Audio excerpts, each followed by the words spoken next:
Hello everybody, and welcome back to the Realistic 151 project. In this series of videos, as the title suggests, I want to take each of the original 151 Pokemon and redesign them as if they could exist in the real world, using the rules of stylization to create a more realistic interpretation of the design. Today we will tackle the last of the Kanto starter Pokemon in Squirtle and its evolutions Wartortle and Blastoise.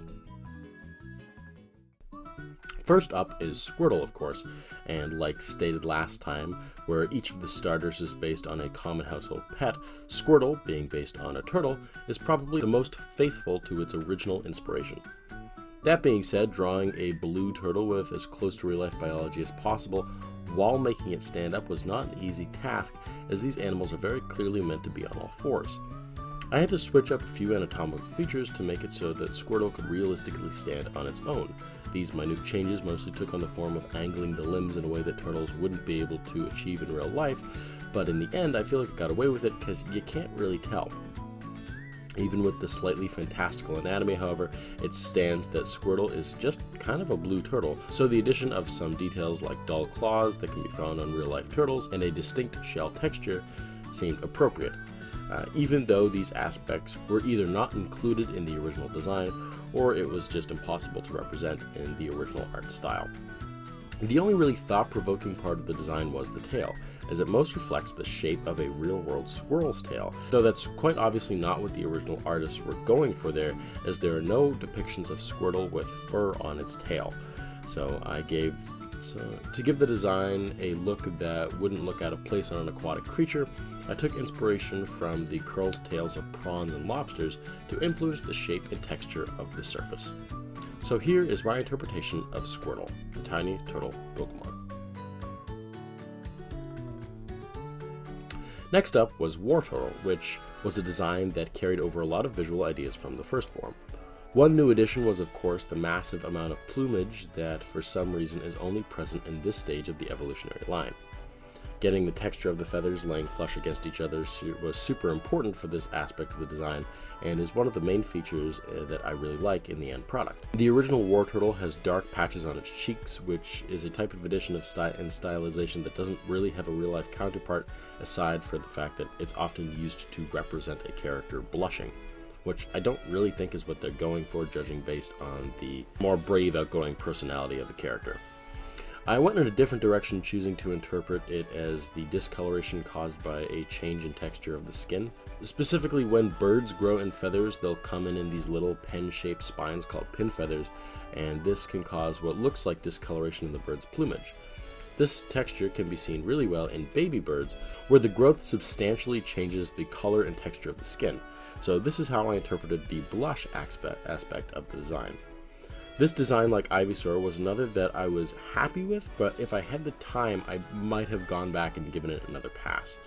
With the eyes specifically being my main critique, as they are way too big, and they make this design look less like an original Wartortle in a different style, and more like just the original drawing with a different texture. Even though the proportions are technically right for the original, using the rules of stylization, it can be assumed that some of the proportions aren't accurate to what they would really look like. That's not to say that I don't like this version, because I really do, so here is my depiction of Wartortle, the turtle Pokemon.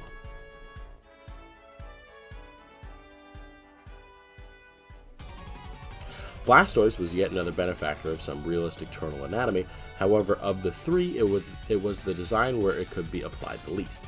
Its sheer size and completely unrealistic stance for a turtle made it so I had to apply more straight-up fantastical biology to the limbs and joints so that such a creature as large as itself could realistically support itself. I had to shrink the head and limbs down substantially to make them read as if they could be sucked back into its shell, which is an ability that it is shown to have in the anime and games. This reinterpretation also had the added benefit of making it appear bigger, which the original didn't communicate as well, as it didn't follow the proportions that a larger animal would have. Parts of this design show my adaptation and design philosophy for the series very well, as an aspect that best represents this is how I drew the shoulder cannons. Where other designers would have changed the shape or texture of them to something more biologically feasible like a shell or some cartilage, I kept the overall shape and metal texture, as that is very obviously what the original design was going for. My goal isn't to make something that could realistically evolve on Earth, rather to use the ideas of stylization to estimate what these shapes actually represent. Not to make a new creature using the same ideas, but to recreate the original creature as it is as if it existed in real life. Small details like that are very important and the factors that make this project distinct from other realistic Pokemon projects. The one big change I did give to the cannons was the size and overall thickness. There were two reasons for me making this decision, and the first is using the ideas of stylization. A centerpiece part of the design, like massive cannons on the back of a turtle, would probably be blown up in proportion to emphasize how cool that is. The second reason had to do with the Pokédex page, which says something like the water that comes out of these cannons can punch straight through steel, which is an aspect that is not as fantastical as you might initially think, as we use water to cut metal in real life all the time. The main difference, though, in how Blastoise's metal cutting capable water blasts are depicted in the show and games is that to cut through metal, these blasts have to be highly concentrated in a singular high-speed narrow beam of water. Therefore, a narrow barrel on the cannon would make this idea a lot more feasible. That being said, however, I still kept them a semi-accurate size, as I do imagine that Blastoise could vary the thickness and intensity of the water coming out of its cannons, depending on if it were playing or battling. This, I suppose, would be my note on keeping this Pokemon as a pet, like I talked about in the previous episodes. As for basically the entire line, I imagine besides that specific point, it would be just like owning a giant species of turtle or tortoise, and those exist in the real world. So here is my depiction of Blastoise, the shellfish Pokemon. So those are my interpretations of Squirtle, Wartortle, and Blastoise, and those designs finish off this set of starter Pokemon. Although there are a few small personal nitpicks I have with a few of my designs, overall I'm really happy with how the whole set turned out, and I'm really excited to move on and do the rest of the Kanto region Pokedex.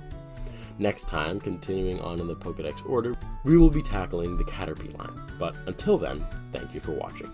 And a special thanks to my patrons STE, Alan Michael White, Vex, and R.O. Balt for your continued support of the Realistic 151 and other projects like it on the channel.